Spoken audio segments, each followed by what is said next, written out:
warahmatullahi wabarakatuh. Waalaikumsalam warahmatullahi wabarakatuh. Semangat ya. Jawabnya semangat maning, sudah maning ya. Supaya salam kita tetap bertahan sampai hari akhirat, sampai hari kiamat ya. Assalamualaikum warahmatullahi wabarakatuh.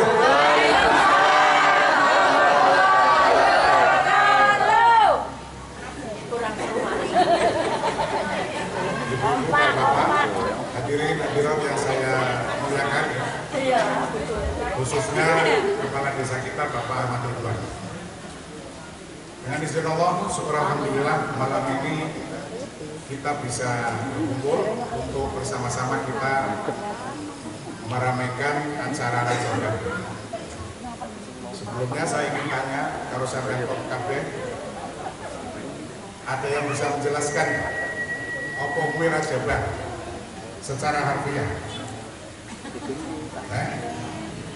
Ayo langsung, bisa? Bisa nggak? Ora. Ini bapak-bapak, Ustaz Rozikin bisa? Mau 10 tahun udah itu. Ya bisa cuma isi. Perlu dijelaskan apa mboten? Rajaban itu secara harfiah adalah istilah dalam bahasa Jawa ya, Rajaban. Mengambil istilah dalam bahasa Arab, rojab. Rojab itu artinya kemuliaan atau kehormatan. Paham nggak, Ibu? Rojab juga menjadi nama bulan ke-7 dari tahun Hijriah, dari penanggalan Hijriah. Ya. Bulan ke-7 dari penanggalan tahun Hijriah. Di dalam Islam atau di dalam kalender Hijriah itu ada 12 bulan. Ya. Bulan ke-7-nya namanya Rojab. Di Indonesia dijawakan melalui kalender Aboge menjadi bulan Rejab. Ya. Itu pengertian Rajab secara harfiah. Nah sekarang Rajaban secara istilah ada yang bisa menjelaskan nggak?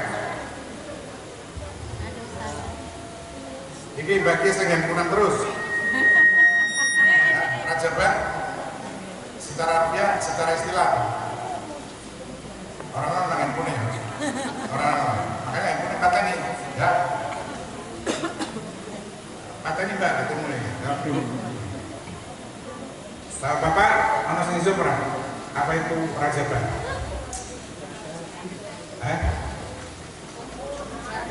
Boten sakit. Rajaban dari boten sakit tak jelaskan wae. Rajaban adalah aktivitas kita umat Islam memperingati peristiwa Isra dan Mi'raj Nabi besar Muhammad SAW. Ya.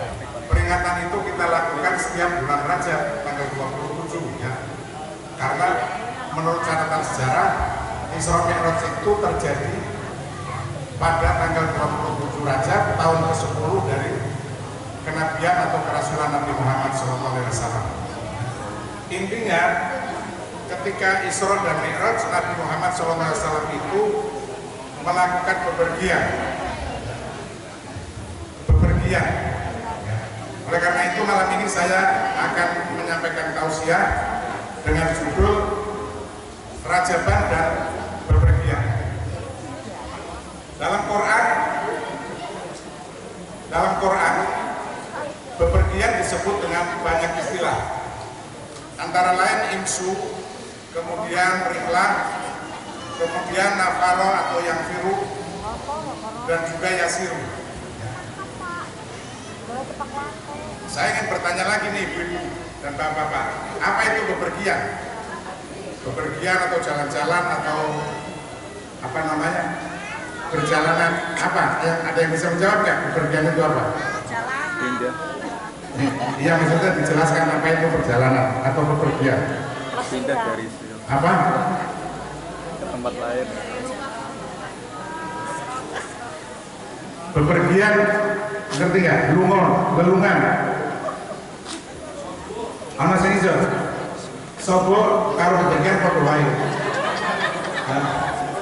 Jalan-jalan menuju suatu tempat. Iya. bepergian menurut wajah jalan-jalan menuju suatu tempat. Benar ya. Tapi lengkapnya keluarnya seseorang atau sekelompok orang ke tempat lain untuk memenuhi tujuannya, ya. Bisa dipahami nggak? Bisa ya, paham ya? Jadi bepergian atau safari atau rihlah itu keluarnya seseorang atau sekelompok orang dari tempat tinggalnya ke tempat lain untuk memenuhi kebutuhan atau keperluannya. Kalau perginya sendiri Pak Haji? Sama saja dengan seorang atau sekelompok orang. Ya. Nah, Islam sebagai agama yang kamil atau yang sempurna memerintahkan kepada kita supaya kalau kita melakukan bepergian, supaya bepergian yang baik. Nah, bepergian yang baik itu adalah bepergian yang diperintahkan oleh agama atau setidak-tidaknya dianjurkan. Jadi dikaitkan dengan hukum Islam, hukumnya wajib atau sunnah. Ya. Tentu banyak bepergian yang baik itu.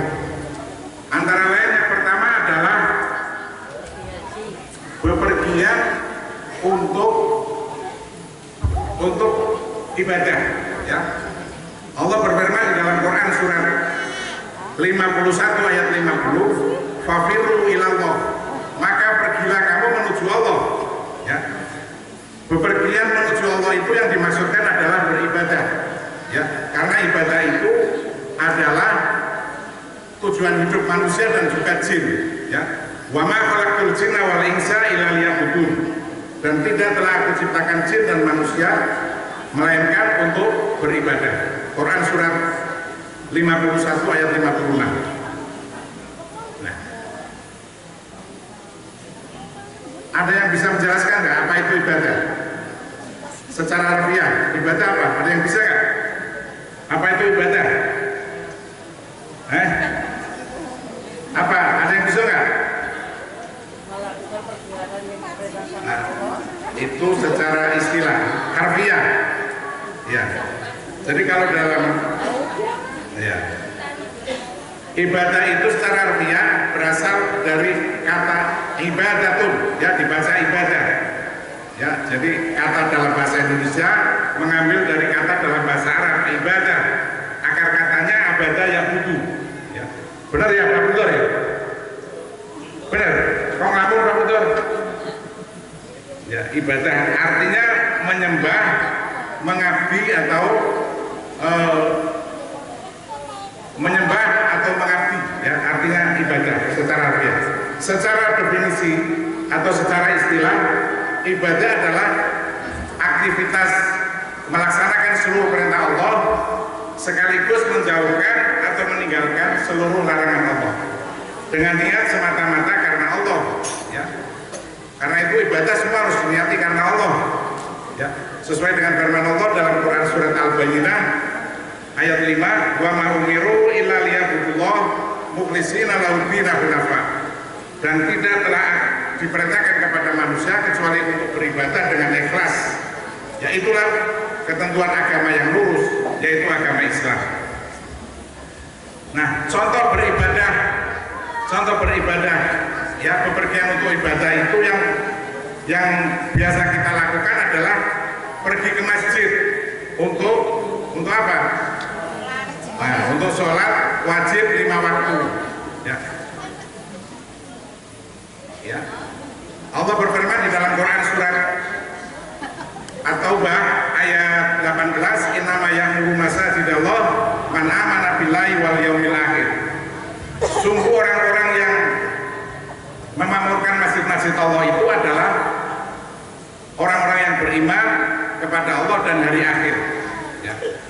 Aktivitas ibadah di masjid yang utama adalah melaksanakan sholat wajib 5 waktu, ya, sesuai dengan firman Allah dalam Quran surat Al-Isra ayat 78, "Aqimis sholat liduluki syamsi." Dirikanlah sholat, ya, pada saat matahari mulai tergelincir. Ya, aqimis sholat liduluki syamsi ila ghasaqil lail, sampai gelapnya malam. Nah, hadis Nabi menjelaskan yang dimaksud adalah sholat duhur, sholat asar, sholat maghrib, dan sholat isya. Ya, wa sholat al-fajri, dan sholat subuh atau sholat fajar. Itulah ayat Quran tadi adalah yang diterima oleh Nabi SAW ketika Mi'raj di Sidratil Muntaha. Ya. Jadi dari awal sholat wajib itu 5 waktu, ya, bukan 50 waktu, ya, sesuai dengan ayat Quran tadi. Nah, sholat wajib 5 waktu itu supaya dilakukan di masjid, ya. Kalau di rumah sholat sunnah, sholat wajib di masjid supaya dilakukan dengan jamaah, warka'u ma'roki'in, dan berjamaahlah bersama orang-orang yang berjamaah, ya. Quran surat 2 ayat 43. Oleh karena itu imam masjid kalau mau memimpin sholat supaya mengabsen jamaahnya menghadap ke jamaah, ya, membaca atau mengucapkan luruskan barisan, ya. Nah, meluruskan barisan itu yang dilihat bukan, yang dilihat adalah yang belakang, tungkaknya, ya, tungkak atau tumitnya. Kalau tumitnya lurus berarti sudah lurus, ya.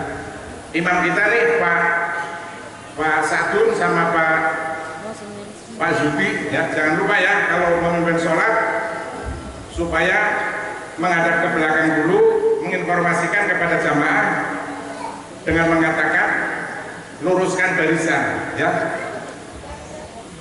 Sholat jamaah juga dilakukan tepat waktu, ya. Artinya kalau sudah waktunya sholat, sudah dengar adzan, maka tinggalkan seluruh aktivitas kita. Yang sedang makan tinggalkan makan, yang sedang kerja tinggalkan kerja, yang sedang menjahit tinggalkan menjahit, ya. Semua supaya menuju ke arah adzan itu dikumandangkan, yaitu di masjid-masjid. Allah berfirman di dalam Quran, inna sholat karena talal mu'minina kitaban mawqutan. Sungguh sholat itu bagi orang-orang yang beriman sudah ditentukan waktunya, ya. Quran surat 4 ayat 103. Contoh yang kedua dari bepergian untuk beribadah adalah pergi haji atau umroh, ya. Allah berfirman di dalam Quran surat 3 ayat 97, walillahi 'alan nasi hajjul bait man istata'a ilaihi sabila. Dan kewajiban manusia bagi Allah, untuk Allah adalah berhaji ke Al-Bait. Al-Bait itu Ka'bah, bagi mereka yang mampu melakukan bepergiannya, ya. Kita semua tentu menginginkan bisa haji atau bisa umroh. Karena itu kita berdoa supaya Allah memberi kesempatan kepada kita. Walaupun tempatnya jauh, walaupun biayanya mahal, kalau Allah sudah berkehendak, insya Allah kita bisa berangkat. Ya, ibu-ibu jangan lupa banyak berdoa. Ya Allah, beri saya kesempatan untuk bisa berhaji dan berumroh. Ya, kalau toh Allah tidak mengabulkan, bisa jadi anak keturunan kita akan diberi kesempatan. Ya, banyak-banyak berdoa. Bapak-bapak, ibu-ibu, hadirin dan hadirat yang saya hormati. Kemudian yang kedua, bepergian yang baik adalah bepergian untuk jihad fisabilillah. Allah berfirman, infiru khifafan wa thiqalan. Ya, pergilah kamu dengan rasa ringan atau dengan rasa berat. Wajah itu fi amwalikum wa anfusikum fisabilillah. Dan berjihadlah kamu dengan hartamu, dengan dirimu di jalan Allah. Jadi yang disuruh dulu adalah hartanya, ya. Jadi kalau punya harta jangan untuk konsumsi sendiri, tapi sebagian untuk biaya jihad. Allah, nah contohnya bepergian untuk jihad itu, contohnya yang pertama adalah zaman Nabi bepergian ke tempat perang untuk berperang melawan orang-orang kafir yang menyerangnya, ya, yang menyerang terlebih dahulu. Allah berfirman di dalam Quran surat 2 ayat 190, wa qatilu fi sabilillahi alladziina yuqatilunakum. Dan perangilah, berperanglah di jalan Allah melawan orang-orang yang telah memerangi kamu. Contohnya Nabi bepergian ke kota Badar dalam rangka perang Badar, atau bepergian ke Gunung Uhud dalam rangka perang Uhud. Kemudian bepergian yang lain dalam rangka jihad fisabilillah adalah bepergian untuk menuntut ilmu. atau tolabul ilmi. Allah berfirman di dalam Quran surat 9 ayat 122, infiru makanal mu'minuna, tidaklah semestinya orang-orang yang beriman itu yang firu kafah, pergi berperang semuanya, ya. Falaula nafaro minkum, falaula nafaro mingkuli firqatin, maka semestinya dari setiap firqah, dari setiap kelompok dari mereka itu, ya, supaya pergi, ya. Falaula nafaro minkum, falaula nafaro mingkuli firqatin, ya, ta'ifatan minhum, ya, liyatafaqahu fiddin, untuk memperdalam ilmu agama, liyungdiru, untuk memberikan pencerahan, ya, kepada mereka, ilaihim idza rajau ilaihim, liyungdiruhum idza rajau ilaihim. Jadi pada prinsipnya siapapun yang menuntut ilmu keluar kota atau kemana saja, kalau sudah selesai kembali ke masyarakatnya untuk memberikan pencerahan agama, ya, ya, karena pencerahan agama itu kan yang memiliki kemampuan mereka yang mempelajari ilmu agama. Dengan mempelajari agama akan mendasari akhlak kita, akan mendasari ilmu-ilmu pengetahuan umum yang lain, ya. Jadi upayakan untuk kembali, kalau tidak kembali ya ilmu pengetahuannya sampai kembali juga, ya. Contohnya Ustadz Mudor, ya, Ustadz Mudor ini kan tidak kembali ke desa kita, di desa lain, di kecamatan lain, jauh, ya. Di mana Pak Mudor? Siwalan, ya. Tapi beliau tetap mengamalkan ilmunya di sini, ngajar di MTS, khutbah Jumat di sini, ya. Jadi itu namanya memberikan pencerahan, ya. Mudah-mudahan mereka yang sudah kembali dan tidak memberikan pencerahan bisa kembali memberikan pencerahan, ya. Kalau toh tidak kembali ke masyarakatnya, ya transfer ilmunya, ya, transfer ilmunya ke masyarakat kita supaya masyarakat kita menjadi cerdas, menjadi pandai, ya, pandai daripada ilmu agamanya. Kemudian bepergian yang lain dalam perangkat jihad adalah bepergian untuk mencari nafkah, ya, bepergian untuk bekerja atau mencari nafkah. Allah berfirman dalam Quran surat Al-Mulk ayat 15, huwallazi ja'ala lakumul arda dhalulan, dialah Allah yang telah menjadikan bumi ini mudah bagimu, ya. Famsu fi manakibiha, maka pergilah ke seluruh penjuru bumi ini, ya. Wa kulu min rizqihi, dan makanlah dari rezekinya.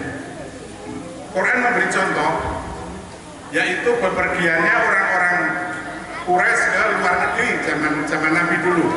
Ada yang ke Yaman, ada yang ke negara Sam, ya, ada yang ke negara Yordania, dan itu diabadikan di dalam Quran. Ada yang tahu ayatnya? Ano saya ngerti nggak, ibu-ibu? Bapak-bapak, kita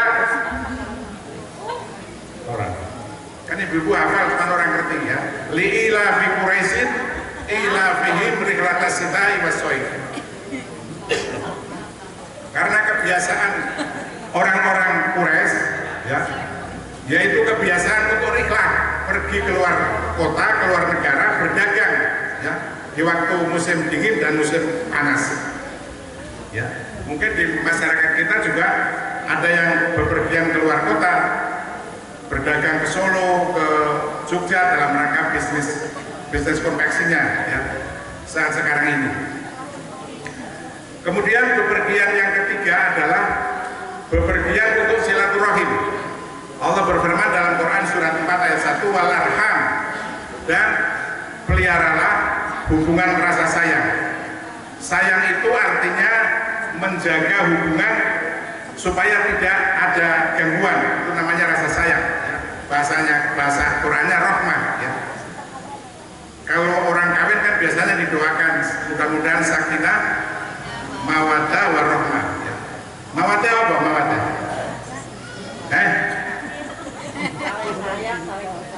Apa? mawaddah artinya apa? Mawaddah itu bahasa Arab, berasal dari kata wadda ya wadu, ya, artinya memberi, saling memberi, ya. Kalau saya punya istri, saling memberi, saya memberi uang, dia memberi pelayanan, ya, pelayanan dalam segala bidang, makan, minum, tidur, rumah rapi, ya. Itu namanya mawaddah. Kalau rahmah menjaga supaya hubungannya tetap baik, ya. Misalnya sakit, ya, suaminya sakit, ya bawa ke dokter, istrinya sakit bawa ke dokter, ya. Ibu-ibu kalau suaminya sakit bawa ke dokter, jangan dimarahin, ya. Ya, mentang-mentang bojone nganggur, salah sedikit disengen, ya, ada nggak? Orang, ya, mudah-mudahan. Ya. Kita kan jamaah yang baik-baik, ya. Insya Allah kita tetap mawaddah, rahmah, ya, sakinah itu bahagia atas dasar mawaddah, sakinah, mawaddah, rahmah, dan amanah, ya. Amanah itu dapat dipercaya. Mawaddah rahmah tapi tidak amanah, ya berbahaya, ya. Dan musyawarah, kalau ada permasalahan supaya dimusyawarahkan, ya. Ibu-ibu, bapak-bapak yang saya hormati, silaturahim, ya, itu harus dibangun, ya. Silaturahim itu kan artinya menyambung persaudaraan. Persaudaraan bisa putus, misalnya karena tempat tinggalnya jauh, karena masing-masing sibuk, atau perbedaan pendapat, ya. Misalnya ini yang banyak terjadi ketika ada pemilu atau pilkades, ya. Ibu ingat nggak? Waktu lalu ada pilkades, ya. Ingat ya? Enggak, ini saya informasikan.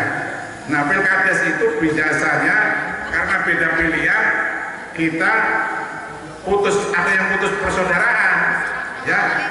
Nah, makanya segala yang memutuskan persaudaraan itu harus kita perbaiki. Innamal mu'minuna ikhwah fa aslihu, maka perbaikilah, ya. Salah satu bentuk memperbaikinya adalah kita datang kumpul di masjid ini, ya. Jadi kita baik lagi, ya.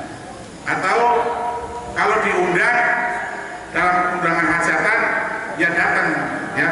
Biasanya kalau orang duit orang teko izin kan orang diundang. Tapi orang apa mau diundang, kan? Diundang ya harus datang. Atau ada acara halal bihalal, ya diundang datang. Acara apalagi acara silaturahim lah, ya, misalnya perkawinan, resepsi, ya kita juga harus datang. Kemudian bepergian yang lain adalah bepergian untuk menjaga kesehatan, ya. Allah berfirman wala tahinu, dan jangan kamu lemah. Artinya dalam hidup ini kita harus sehat, karena dengan sehat kita akan bisa melaksanakan aktivitas kita, bisa beribadah dengan baik, bisa juga bekerja dengan baik, ya. Karena itu kita perlu bepergian, misalnya ke rumah sakit untuk berobat, atau olahraga ke tempat olahraga untuk berolahraga, ya. Terkait dengan kesehatan tadi Ustadz Anang, Pak Lurah juga sudah menyinggung tentang sakit corona yang sekarang sedang menggema, ya, ke seluruh dunia, ya. Intinya corona itu kan bagian dari musibah, dan musibah itu kan Allah yang memberi, ya. Dalilnya bagaimana? Ma'asofa min musibatin ila biiznillah. Tidak ada musibah kecuali karena izin Allah. Maka sikap kita mengikuti ajaran Islam saja, ya. Kita berdoa kepada Allah supaya kita terhindar dari wabah penyakit, ya. Tadi Pak Rojikin tadi siang khutbah Jumat dia membaca doanya, Allahumma inni a'udzubika, ya Allah ya Tuhanku, aku berlindung kepadamu, ya, minal apa Pak Rojikin? Minal harosi wal junun wal jidan. Ya Allah, aku berlindung kepadamu dari penyakit kusta, penyakit gila, dan penyakit apalagi lagi satu Pak?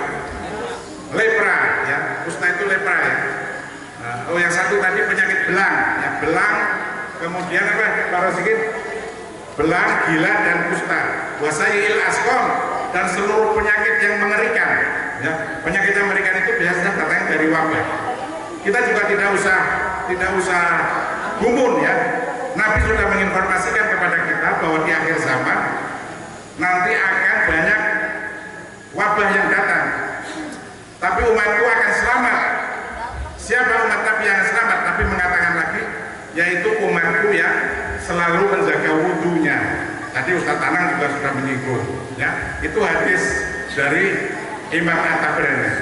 Oleh karena itu kita semua harus tetap menjaga wudhu ya. Wudhu bukan hanya waktu kita mau sholat saja, mau tidur ya wudhu, mau bekerja wudhu, kalau batal wudhu lagi ya. Karena wudhu adalah bagian daripada aktivitas kebersihan kita. Ya mudah-mudahan kita semua yang hadir di sini Allah selamatkan dari wabah yang sekarang sedang menjalar ke seluruh dunia. Amin amin ya rabbal alamin. Kemudian bepergian yang lain adalah bepergian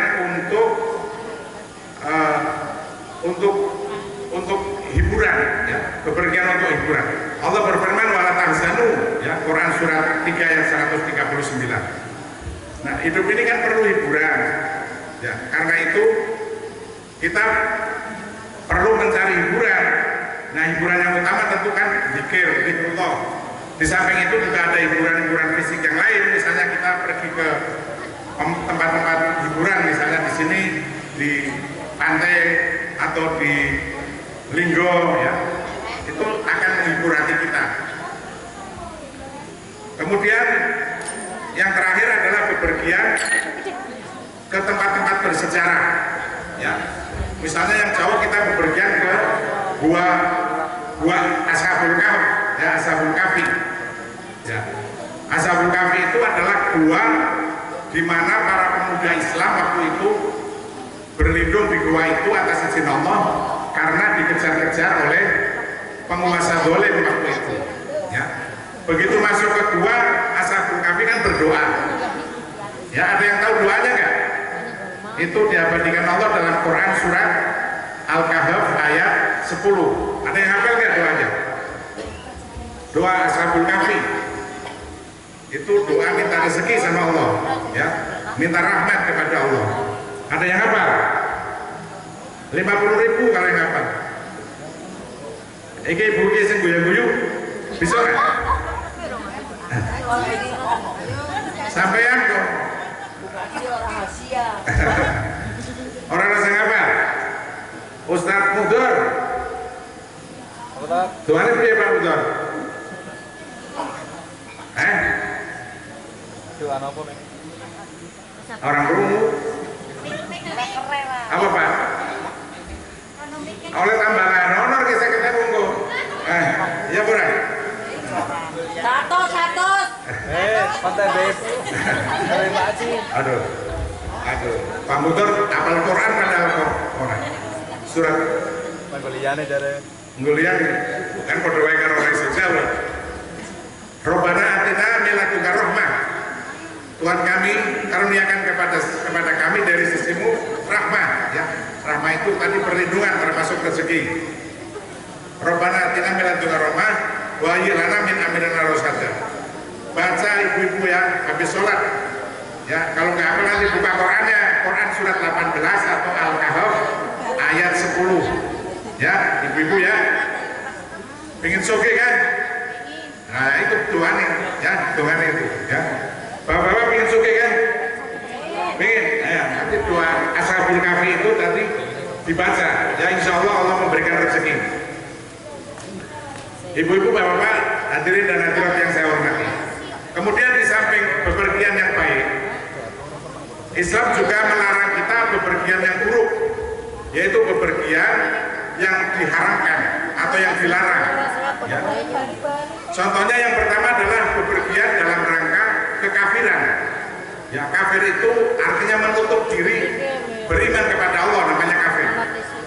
Innalladzina kafaru sawa'un 'alaihim anzartahum am lam tunzirhum fahum la yu'minun. Sungguh orang-orang kafir itu sama saja bagi kamu. Kamu ingatkan atau tidak kamu ingatkan, dia tidak akan beriman. Contohnya orang-orang kafir Mekah dulu dari rumah bepergian ke Al-Bait, ke Ka'bah. Kalau kita ke Ka'bah kan tawaf, haji, umroh. Mereka pergi ke Ka'bah untuk menyembah berhala-berhala yang ada yang mereka pajang di sekitar Ka'bah. Mereka menyembah, mereka berdoa, mereka minta kaya kepada berhala-berhala tadi. Ya. Allah mengabadikan kisah itu dalam Quran surat An-Najm ayat 19 dan 20. Afara'aitumul Lata wal Uzza wal Manat. Maka mengapa kamu menuhankan Lata, Uzza dan Manat? Nah, di era sekarang ini masih terdengar kisah cerita. Ada juga kita sehari-hari sholat, kita puasa, kita zakat, tapi ketika minta pesugihan bukan kepada Allah, datang ke masjid berdoa memohon kepada Allah, membaca doa tadi atau doa-doa yang lain, warzuqna wa anta khairur raziqin, ya. Itu Pak Raziqin kan namanya khairur raziqin, ya. Nah, itu namanya saja sudah membawa doa, ya. Malah kita pergi ke tempat-tempat keramat, ya, ke gunung mana, ke laut mana yang ada juru kuncinya, atau di sini ada kuburan Joyo Laksono, ke situ minta kepada Joyo Laksononya. Beliau sudah mati, tidak bisa, ya. Itu perbuatan syirik namanya. Kemudian bepergian yang lain yang dilarang adalah bepergian untuk bermaksiat. Ya, maksiat itu kalau dalam bahasa hukum kita adalah melakukan kejahatan. Contohnya bepergian ke tempat minum-minuman keras atau khamr, ya. Dari rumah pergi ke suatu tempat untuk pesta minuman, ya. Ada yang narkoba, ada yang oplosan, ada yang alkohol, ya. Atau contoh lain adalah bepergian ke tempat judi untuk berjudi, ya. Itu juga yang paling parah lagi, bepergian ke tempat judi menggunakan sarana ayam. Jadi judi sabung ayam, dosanya double, dosa judi kalau dosa sabung ayam.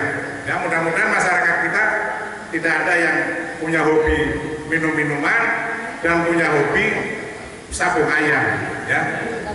Kalau toh ada, ya ini ada Pak Kepala Desa, tugas Kepala Desa untuk memberikan pencerahan supaya tidak merepotkan Kepala Desa, tahu-tahu ditangkap polisi Satpol PP karena mabuk-mabukan di tempat mana itu, di SS atau di mana lagi, ya.